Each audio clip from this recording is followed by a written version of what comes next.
Welcome to Overtime with the Oregonian. I'm Jen Burley, joined by Pete Christopher, and we can't believe it's week 9 of the Oregon high school football season. This is the final week of the regular season. It's been a great year so far.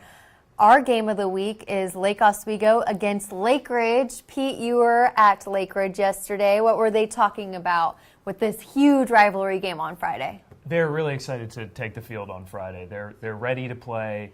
I talked to Eric Dungy, and he was mentioning how for a long time, as a senior, he's been around this rivalry for 4 years, and for a long time this wasn't a real rivalry.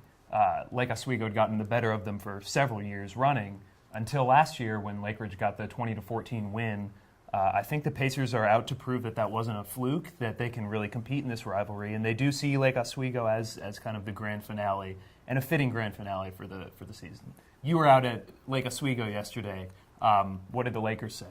Well, Corey says that his kids have definitely had this game circled on their calendars since last year's heartbreaking loss with that Hail Mary play at the end of the game. But this game is not only a huge rivalry game, but it's determining 4th place in the Three Rivers League, and that guarantees a playoff spot. And interestingly enough, Corey says that he doesn't believe that the loser should make the playoffs. He thinks it kind of diminishes the purpose of the regular season, and so it was interesting to get his take on that.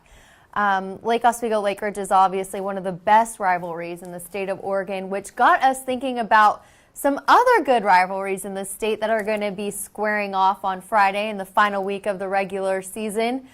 Pete, you had some interesting thoughts on that. Who are some good rivalry games to look out for? Yeah, so it'll be a civil war up in the mountains this week with Mountain View and Bend. That'll be interesting because it's on the line is the Intermountain Conference title for Mountain View.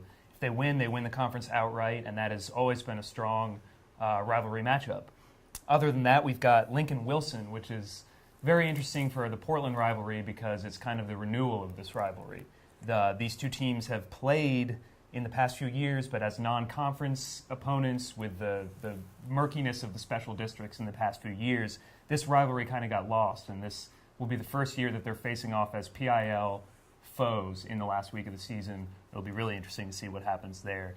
And of course, a special shout out for the Pigeon Bowl between McMinnville and Forest Grove. This has been a long-standing rivalry, but just last year, this game was dubbed the Pigeon Bowl and given an appropriate trophy to go along with it. I'll be interested to see what happens in that game.